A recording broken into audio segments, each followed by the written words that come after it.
We're going to devote our energies to sports and gardening, all the cultural pursuits as far as they're concerned. In fact, we're going to put the goons to sleep. Meanwhile, we dig.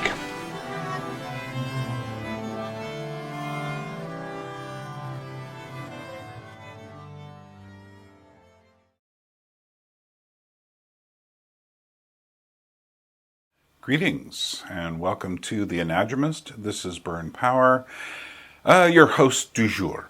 And today we're going to do something a little bit different. We're going to do a book review. And I've decided I will occasionally do book reviews. They will go with my book recommendations that I've also got. And there'll be a whole playlist for those things if books are your thing. So now today's book review is not going to be a book review in the strict sense of the word, as much as it is going to be, you're looking over my shoulders at the book. And the book is called Cabinets of Curiosities. I will explain it.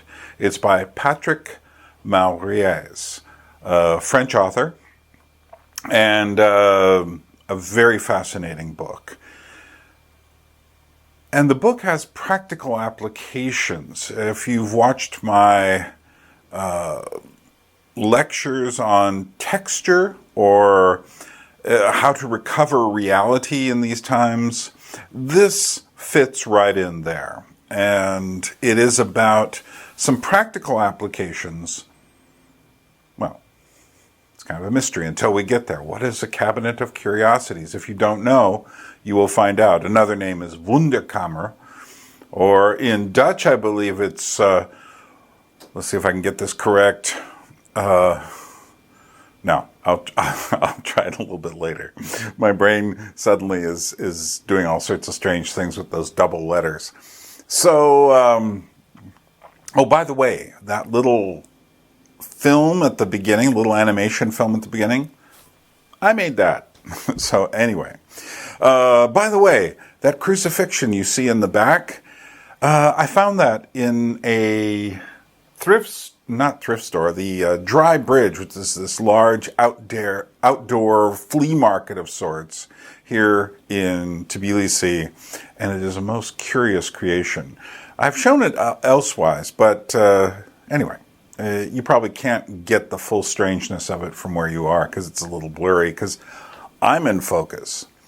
But, okay, let's look at the book. And it is a book to look at.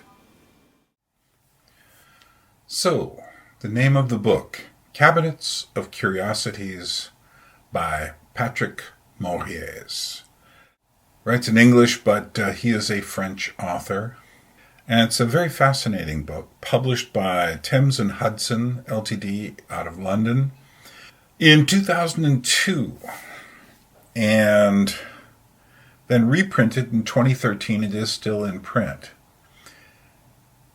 And I think the first thing we're going to see is that these Cabinets of Curiosities, which are also known by the name Wunderkammer, which would mean wonder room, room of wonders, or in Dutch, here's the word I was looking for earlier, the Wundertoneel. Wundertoneel, like wonder tunnel. And sometimes these rooms were kind of like long, big tunnels. But they were a place where you could display things. And in the Renaissance, late Renaissance, but really in the Baroque Era, which would be from the late 17th century till at least 1750. So let's say 1650 to 1750. These Wunderkammer were popular among a certain kind of aristocratic or wealthy merchant type of person. Some of the names of these people, Elias Ashmole in England, also out of England, he teamed up with John Tredescant, the elder and the younger, And they ended up creating something which still exists, the Ashmolean Museum in London. And it's someplace I would really like to see. As you can see, this is a really beautiful book. Here's a place called the Musée Wurmiani Historia, which would actually mean there was a guy named Ole Wurm out of Denmark who also collected things. Now, I'm not so much interested in the history of this, although that's what the book deals with in the text, but I'm interested in the aesthetic of it. So one thing you'll notice is the way things are just crowded onto walls. They're crowded into chambers. Other people who were very important here is Manfredo Satala out of Italy, had an amazing display in his room. And perhaps one of the most important people would be Rudolf II, the Czech king, Bohemian king, in, again, the Baroque era, who was famous for doing this and inspired the Czech animator, Jan Schwankmajer. And this is the way art was displayed then, which was very similar. There was an aesthetic of crowding walls. And in fact, art salons and art galleries would be like this all the way up until the beginning of the modern period, where they developed the concept of the white wall. Now, this is from the collection of Levinus Vincent, a Dutch merchant collector. And as you can see, bottles of pickled things, fabrics. He was a fabric merchant. This is from his book published in 1706. You could also call him Levin Vincent or Levin Vincent. But what's interesting is, I would love to have an original copy of this. But they do make, I just found out, they do make replicas. So I'm going to look into getting one of those. But the great thing about this book is it has all these amazing engravings of what his collection looked like. So it's called the Wundertoneel de Nature, the miracle room of nature. And so he's got things like, whole sections full of shells, which inspired Jan Schwankmajer in his film Historia Naturalia. And naturalia and artificialia are two very important terms here. Naturalia, of course, refers to the collection of natural shapes, shells, insects, taxidermy of animal and bird and reptile skins, all sorts of things like that would fall. Rocks, minerals, leaves, books. Later we'll see a book made out of wood, and of course pickled animals. Later in the Carney talk would be called pickled punks. That's the little baby. Won't get into that on this one, although it's a fascinating subject. But essentially, artificialia, or artificialia, if you were saying it more in the Latin or Italian way, was the collection of things which were not natural. So that would be little machines and devices, scientific tools, of course, paintings, prints, automata and puppets, all sorts of things would fall under this category. And what's interesting is that they didn't have a separation like we do in our Natural History Museum and Art Museum. This is before this. And in fact, a lot of this, of course, these images are all coming from Jan Schwankmajer's Historia Naturalia. And Schwankmajer is just absolutely in love with all these things, because what it is this is about the objects. This is about the shapes of things and the way they look. And the whole point is to walk into a room and to feel a sense of wonder. That's why the German word is Wunderkammer. Wonderful room, a room full of miracles and wonders, so that you could look at the bones of something.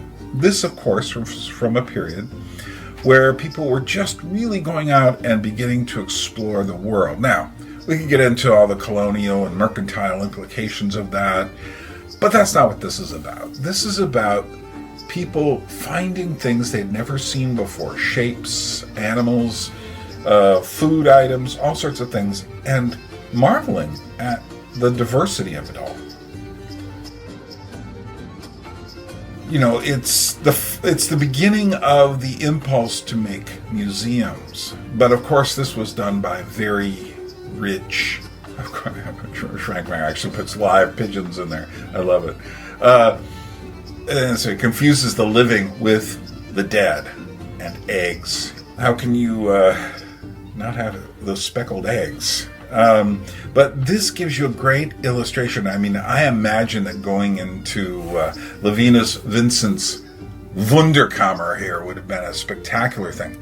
And of course, this was not a hobby for the poor. This was a hobby for a certain kind of rich person back in the Baroque era. The Baroque era is actually one of my favorites. I love this particular one. It's one of the few in color where you can really see what one cabinet would have looked like. They were called Cabinets of Curiosity in English, or Cabinets of Curiosities. There would never just be one. But it's always a mixture of stuff. Look, there's a skull, there's a clock, there's some pearls, jewelry, what is that, a carved, some sort of carved lamp or something. Hard to say what that is. And that's the point. What is this thing? Solzhenitsyn in his Nobel Prize speech says, sometimes you come across something in your backyard that you've never seen before, just some object left there, part of a tool or a bit of a rock or something, and you wonder what it is. Well, that is what these Cabinets of Curiosity did for people. Now, of course, you had to be rich to take part in it, but like I say, this would lead to the concept of the museum, and Naturalia would end up becoming natural history museums, and Artificialia would end up being something like the Smithsonian Institute.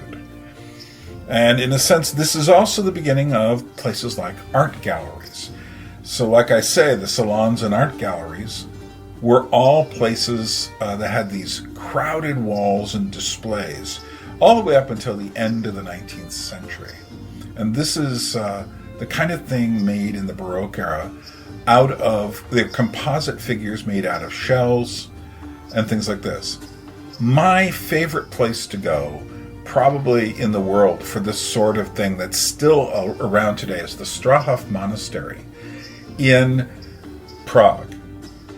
There are two rooms you cannot go into. This is, I believe, the theology room, and then there is the philosophy room, and tons of books here, including books that were libri prohibiti, books that you weren't allowed to take out without permission, which I think is a pretty cool concept, because it meant the book was available, but you kind of had to prove you needed to look at it.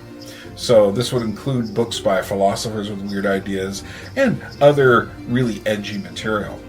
But besides the libraries there, and much more readily available to your own perusal, there are parts of a absolutely fantastic Cabinets of Curiosity, Wunderkammer. And so there are displays of shells, displays of fish, dried fish. There are displays of, the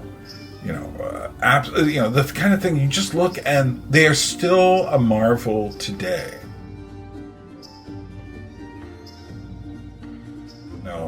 There's a dried octopus. That's amazing. And what do you think that is? It is, I believe, a dried baby dodo bird. And now that is something that's a wonder. I mean, there are no more dodo birds. This is as close as you're going to get to the real thing.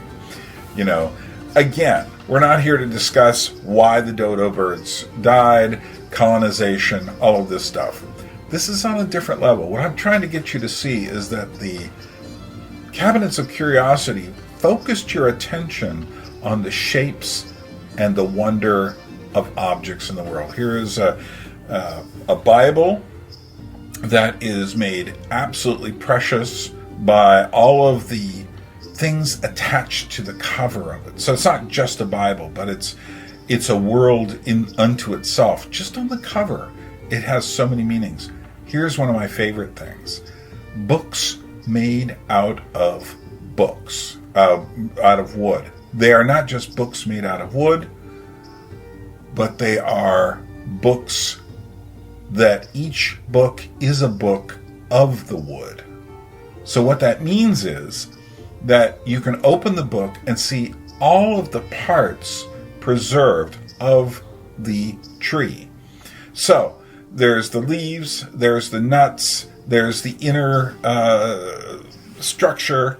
There are, little bits of branches, bits of moss. Maybe the moss grew on it. Here's a fascinating one. And when I found this, these next few photos are my own. When I found this, I said, oh, Jan Schwankmeyer has been here. A portrait made of seeds. Absolutely brilliant. And this is all in the Strahov Monastery. Now, sometimes you can find these, the remainder of this whole aesthetic of Cabinets of Curiosity in some place like, this is a puppet museum run by a friend of mine, Dimitri Jaganot, in Brussels at his theater Perruchet. And you can go there and go into the museum, which is just absolutely cluttered with puppets. Totally in the aesthetic of the Wunderkammer, which I think, of course, is because they have no room.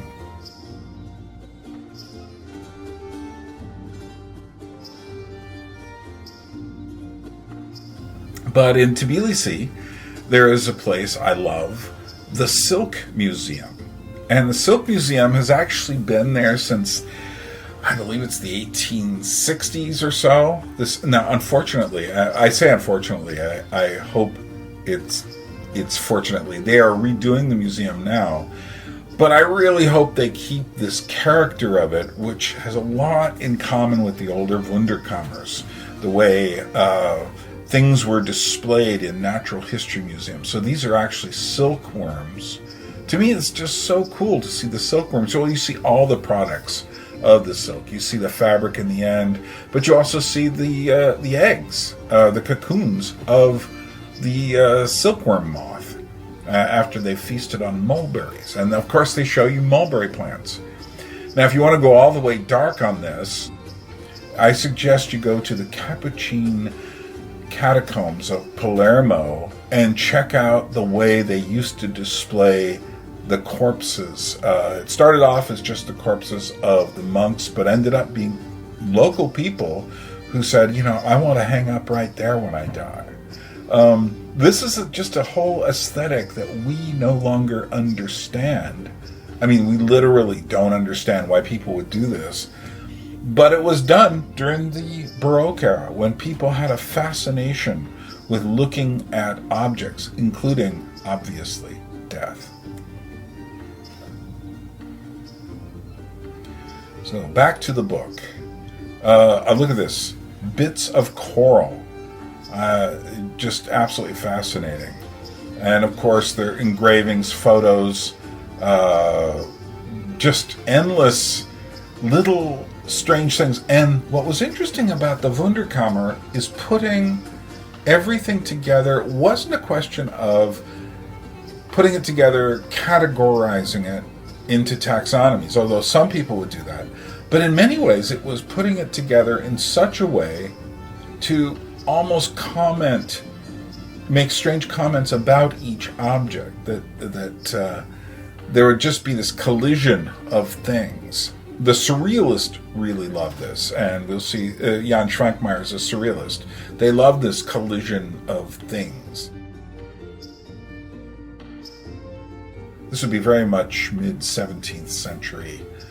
And again, we have very few of these ever survived. The Ashmolean collection was eventually put into a museum, and I regret telling you I've never been there. I don't know what it looks like inside, but evidently it's really cool and has a certain amount of the flavor of the old collection, although I believe it's primarily a natural history museum now. Whereas I like the idea of being able to look at, pinned insects and then look at a puppet at the same time. It's that idea of the collision of objects. Obviously, you can't reproduce this kind of thing today. I mean, someone with tons of money who wanted to go through all the effort could. But all through my life, I've been fascinated by the display of objects. I really don't like modern museum and modern art aesthetics. I've been into a room in Paris, the Museum of Gustave Moreau, who was a early symbolist painter. And it's all done in the old style with the paintings one on top of the other. There's a room full of weird things. That's a place I would recommend going. But again, it's just it's almost a way of comprehending the beauty of shapes. This is a natural history museum. There's one that's, I believe, a surgeon's museum in Edinburgh that I've been to in Scotland. Very much this aesthetic of things crowded together. Absolutely fascinating. For some reason, I get a lot more out of this than in the kind of over audio visualized bare walls kind of thing. I hate the newer style. This is Andre Breton's collection. And Breton was the surrealist philosopher. And you can see he's collected skulls and strange objects from the Orient and looks like African shields and all of this stuff. And this fits with his philosophical outlook as a surrealist, just as Jan Schwankmayer's room does as well. I've never been to Jan Schwankmayer's place, but I have been to a museum exhibit of his and seen all these things kind of crowding together. This is evidently Jan Schwankmayer's house, which has a lot of his own art. And some of these people who collected the original, I believe it was Statella in Italy, would actually make things to put in the Wunderkammer, in the Cabinet of Curiosities. So here's what I thought. And now some people have revived this. This is obviously a modern one. Look at the toys on top. And this is what's called an assemblage. So you take a box and you put it together with a bunch of different items. And people do this as art now. But I'm less concerned with the idea of this as art than I am with the idea of having your own little cabinet of curiosities.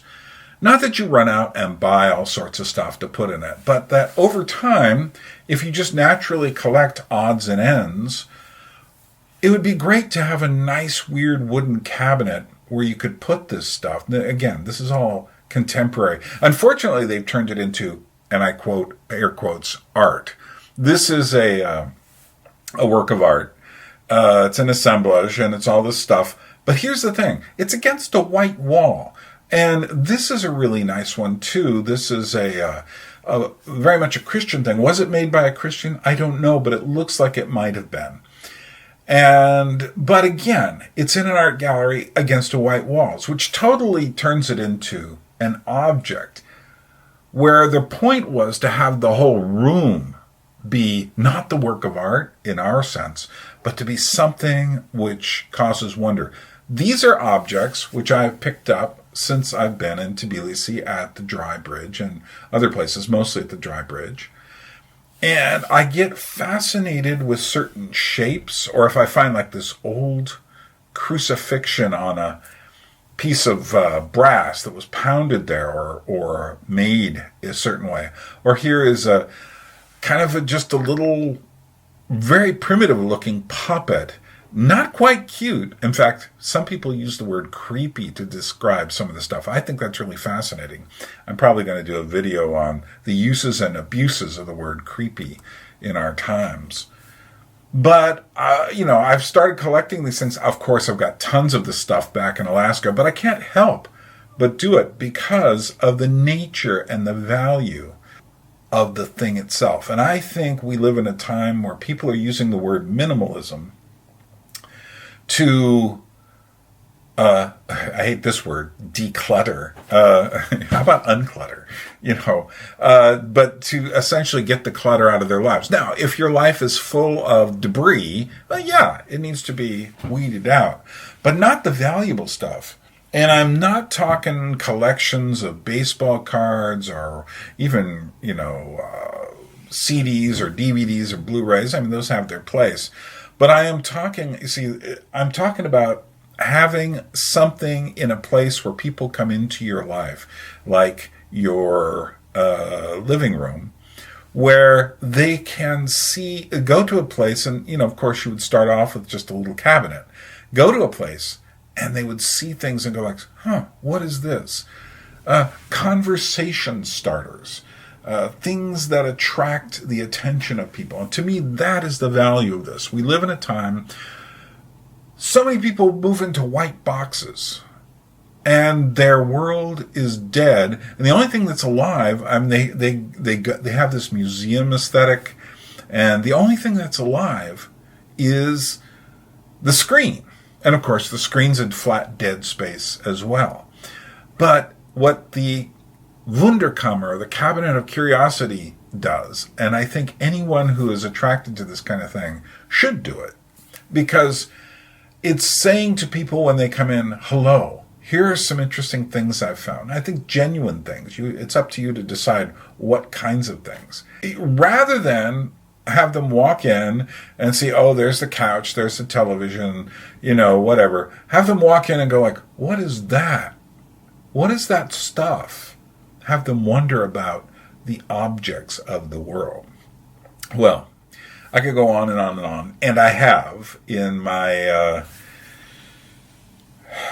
texture lecture, which I gave at L'Abri. I talked about the meaning of textures and how we are starved for it, and also, there are just many, many, many other things we need to understand, and I talk about some of those things in mediated, unmediated, trying to figure out a way to recapture reality.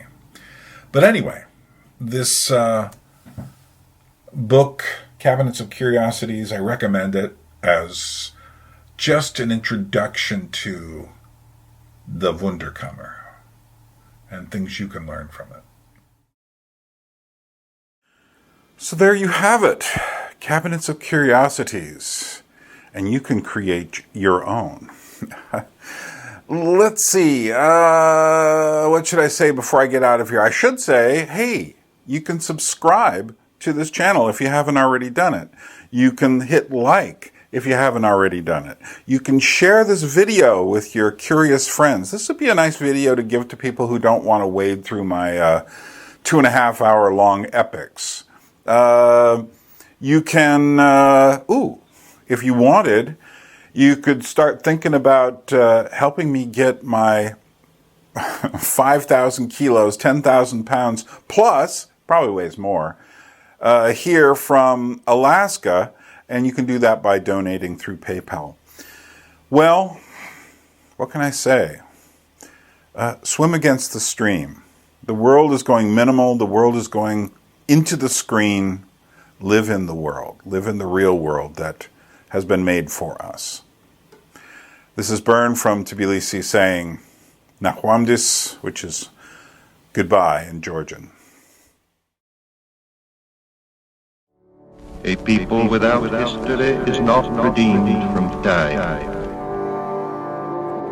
For history is a pattern of timeless moments.